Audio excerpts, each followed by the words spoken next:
ओम शांति। आज 6 अगस्त 2023 है और प्यारे बाबा के अव्यक्त रूप से चले हुए मधुर महावाक्यों को स्पष्ट करेंगी आदरणीय आशा दीदी। ओम शांति दीदी। ओम शांति। आज की मुरली की रिवाइज डेट है 31 मार्च 1995 और मुरली की हेडलाइन है परमात्म मिलन मेले की सौगात, ताज, तख्त और तिलक। आज बेहद का बाप बेहद में सभी बच्चों को देख रहे हैं। बेहद का बाप है और आप सभी भी बेहद के मालिक सो बालक हो। बाप दादा सभी स्नेही सहयोगी बच्चों को देख हर्षित हो रहे हैं और बच्चे बाप को देख हर्षित हो रहे हैं। बाप को ज़्यादा खुशी व बच्चों को ज़्यादा खुशी, क्या कहेंगे? तो बाबा ने कहा दोनों को। इसको कहा जाता है परमात्म मिलन मेला।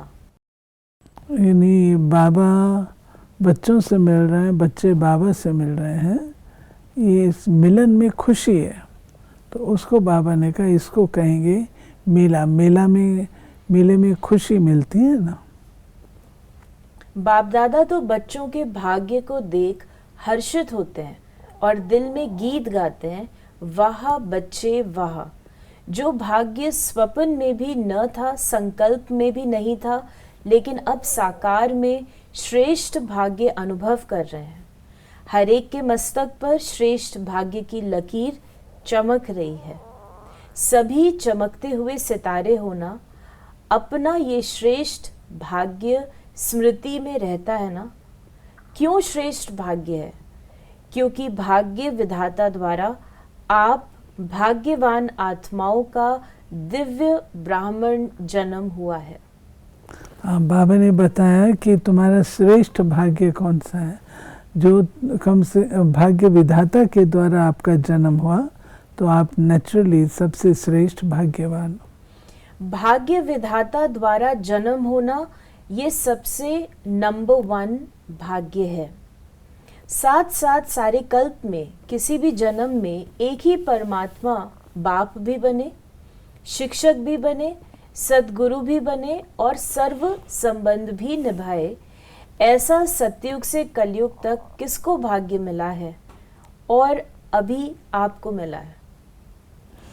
यानी एक ही जन्म में एक ही समय पर सर्व संबंध परमात्मा के साथ अनुभव करना, ये भी भाग्य है। तो बाबा ने कहा कि नशा है ना, या थोड़ा थोड़ा भूल जाते हो, चलते चलते अपने श्रेष्ठ भाग्य को साधारण समझ लेते हो। है श्रेष्ठ लेकिन समझ साधारण लेते हो, इसलिए जो नशा और खुशी की झलक सदा होनी चाहिए वो नहीं रहती। तो बाबा ने कहा कि वैसे 1 सेकंड भी भूल नहीं सकते, लेकिन कॉमन समझ लेते हो कि बाप मिल गया, हमारा हो गया, हम भी बाप के हो गए। जब हमारा है तो नशा होना चाहिए ना, लेकिन कभी ऊंचा, कभी मध्यम, कभी साधारण हो जाता है। फिर बाबा ने कहा सोचो हमारा बाप परमात्मा है और फिर शिक्षक डायरेक्ट परमात्मा है। क्या शिक्षा दी? आपको क्या बना दिया? त्रिनेत्री, त्रिकालदर्शी, त्रिलोकीनाथ। बाबा ने अपने बच्चों को जो भाग्य दिया वो तो दिया ही, परंतु उसके साथ साथ बाबा ने आप समान हम बच्चों को बना लिया। त्रिनेत्री भी बनाया, त्रिकालदर्शी भी बनाया। तो बाबा ने कहा श्रेष्ठ शिक्षा से ये डिग्री तो प्राप्त कराई, लेकिन दुनिया में सबसे बड़े से बड़ा पद राज्य पद होता है, तो पढ़ाई से पद भी मिलता है, तो आपको राजा बनाया है। ये देखिए बाबा हम बच्चों को एहसास करा रहे हैं कि आम दुनिया में पढ़ाई कितनी ही ऊंची क्यों ना हो, लेकिन कोई राजा नहीं बन सकता पढ़ाई से। बाबा की हर चीज़ निराली होती है, और यहाँ पर बाबा जो पढ़ाई पढ़ाते हैं उससे हम राजपद को प्राप्त करते हैं। ये पढ़ाई तीनों कालों में कोई नहीं दे सकता है, बाबा ही देते हैं। तो अपना भाग्य देखो, परमात्मा मेरा शिक्षक है, राज्य पद देने वाला। और फिर सद्गुरु बन, गुरु क्या देते करते हैं? मंत्र देते हैं। तो सद्गुरु ने क्या मंत्र दिया? मन मना भव। सद्गुरु द्वारा महामंत्र भी मिला और सर्व वरदान भी मिले। सद्गुरु देते हैं ना, सद्गुरु मंत्र भी देते हैं। मंत्र अर्थात एडवाइस, अपने जीवन को जीने की एडवाइस। और सद्गुरु वरदान भी देते हैं, वह चीज़ जो हमको बिना पुरुषार्थ के उपलब्ध हो जाए, वो वरदान। बाप दादा सभी बच्चों को सदा ही हर सब्जेक्ट में नंबर 1 देखना चाहते हैं। तो नंबर 1 हो कि अभी बनना है। नशे से कहो कि हम नहीं होंगे तो कौन होगा। विदेशियों को डबल नशा है ना, अच्छा है। बाप भी खुश होते हैं कि एक एक मेरा बच्चा राजा बच्चा है। फिर बाबा ने कहा प्रजा नहीं है, प्रजा तो पीछे आने वाली है। आप तो फिर भी लकी हो जो इतना भी मिलने का चांस मिल रहा है। टेंट में रहना पड़ा तो क्या हुआ, मिट्टी पर तो नहीं सो रहे हो, गदेले पर सो रहे हो। ब्रह्मा भोजन तो अच्छा मिलना है, मिट्टी वाला तो नहीं मिलता है। प्यार से खाते हो, थोड़ा बहुत तो होता ही है, होना ही है। क्यों? माया और प्रभु का खेल साथ साथ चल रहा है। अगर परमात्मा द्वारा मेला हुआ तो माया भी झमेला जरूर करती है। बाबा का रहस्य है कि एक तरफ प्रभु पालना, प्रभु के द्वारा, परमात्मा के द्वारा भाग्य आदि ये सब कुछ है, परंतु माया भी कम नहीं है। तो एक तरफ ये है तो दूसरा माया भी अपना रूप अवश्य दिखाती है। तो हम बच्चों को सावधानी बरतनी है, बाबा इस बात की कॉशनिंग दे रहे हैं। फिर बाबा जो समय बाबा के बच्चे आए होंगे और जिस प्रकार से चीज़ें, बड़ा परिवार का विस्तार हुआ होगा, तो बाबा ने कहा कि बाप दादा को बच्चों का स्नेह दे खुशी है, स्नेह ने मेला रचाया है। बाप का भी स्नेह है तो बच्चों का भी स्नेह है, दोनों मिल गए तो क्या होगा? मेला। दृश्य भी कितना अच्छा लग रहा है। ऐसे कभी सोचा था इतना बड़ा परिवार मिलेगा? और इतना परिवार किसको होगा? आपके घर कितने हैं? एक है। तो बाबा ने कहा और आपके सेवा के स्थान कितने हैं? अनेक हैं। तो उसको भी तो बाबा का घर कहते हो ना। तो बाबा का घर आपका घर। दुनिया कहती है घर बार छुड़ाते हैं, और आपने कितने घर बनाए? बाबा विदेशियों को बता रहे हैं कि देखो जहाँ पर आप रहते हो वो भी तो आप यही कहते हो बाबा का घर है। और ये बात हमने विदेशों में देखी, उनके अंदर ये संस्कार कूट कूट के भरा हुआ है। हर चीज़ बाबा की है, हर चीज़ बाबा की है। तो बाबा कहते हैं एक घर है मधुबन, बाकी सब है सेवा स्थान। लेकिन सेवा स्थानों को भी तो आप बाबा का घर कहते हो ना, तो वो भी आपके घर हो गए। बाबा ने कहा कि अगर हद में समझते हो मैं तो फलाने देश में हूँ, फलाने देश का हूँ, फलाने जोन का हूँ, तो हद होती है। लेकिन ये तो निमित्त मात्र निशानी के लिए कहते हैं, ये फलाना जोन है, ये फलाना स्थान है। बाकी अपने को बेहद का समझते हो ना। नियम भी रखने पड़ते हैं। कई ऐसे भी सोचते हैं कि ये क्या बैच लगाओ तभी खाना मिलेगा। आपको खाने पर तंग करते हैं ना, लेकिन ये करना ही पड़ता है क्योंकि कायदे में फ़ायदा है।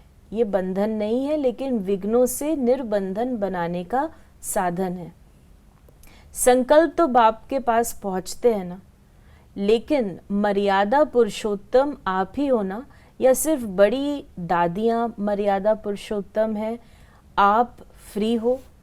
मर्यादा पुरुषोत्तम अर्थात मर्यादा के अंदर रहने वाले, चलने वाले। सबके समझ में शायद ना आए, ये जब विदेशी आने शुरू हुए तो हमारे पास ज्ञान सरोवर भी नहीं था। हमारे पास केवल मधुबन था, पांडव भवन, सुखधाम था, योग भवन था, विज्ञान भवन था। पर जब संख्या ज़्यादा होनी शुरू हुई, भारतवासी भी आए, विदेशी भी आए, तो नेचुरली रश हो जाता था। ज़्यादा रश होता था तो उसमें सिस्टम बनाना पड़ता था। तो शायद उस समय बैच वगैरह लगाने का सिस्टम हुआ होगा। तो कई इसमें डिस्टर्ब होते हैं कि ये बैच लगाएंगे तो खाना मिलेगा, नहीं लगाएंगे तो नहीं मिलेगा। तो बाबा उन बच्चों को समझा रहे हैं कि आप सब बच्चों के संकल्प पहुंचते हैं बाबा के पास और उसका कायदे में फ़ायदा होता है। बाबा ने कहा कि पीछे वाले मौज में हो, ये भी मधुबन की ही एरिया है, तो सिवाय मधुबन के और कहाँ इतना बड़ा मेला हो सकता है। फिर बाबा ने कहा, बाप दादा भी साइंस वाले बच्चों को मुबारक देते हैं, क्योंकि बाप के बच्चे उससे सुख तो ले रहे हैं ना, तो कितना अच्छा लग रहा है बाबा जो टीवी में देख रहे हैं। फिर बाबा ने कहा कि डायमंड जुबली मनाने की तैयारी कर रहे हो, तो बाप दादा ने अभी सभी बच्चों को राजा बच्चा कहा ना, सब राजा हैं। राजा तख्त नशीन होता है ना, राज्य की निशानी ताज, तख्त और तिलक होता है। तो बाप दादा इस वर्ष में चाहे नए हो चाहे पुराने, अगर नए भी हो तो समाप्ति का समय तो नयों के लिए भी समीप है, तो पुरानों के लिए भी समीप है।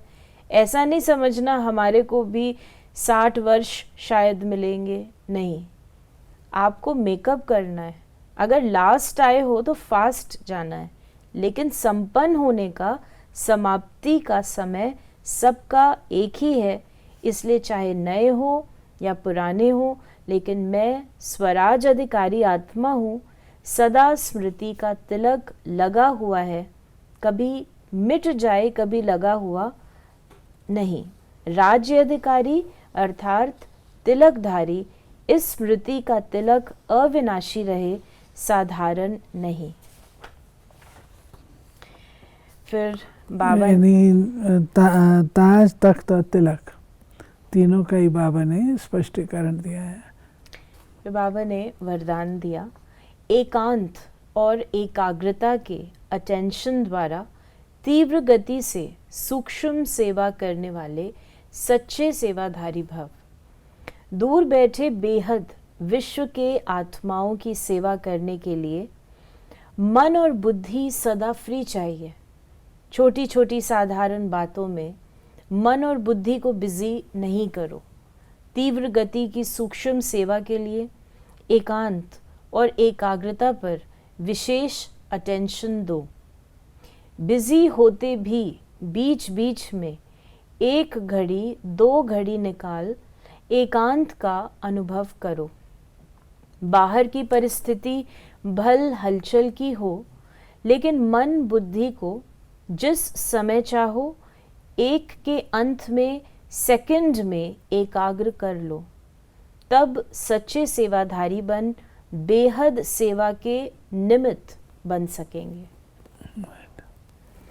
और स्लोगन है, ज्ञानी तो आत्मा वो है जो ज्ञान के हर राज को समझकर राजयुक्त, युक्ति युक्त और योग युक्त हो कर्म करे। कितनी क्वालिफिकेशन बाबा ने बताई, कितनी चीजें होनी चाहिए। राजयुक्त, युक्ति युक्त और योग युक्त। तो ये थे बाबा के आज के मधुर महावाक्यों का स्पष्टीकरण। यदि आपके मन में कोई सवाल है तो उसे आप मैसेज कर सकते हैं 8826599309 पर। ओम शांति।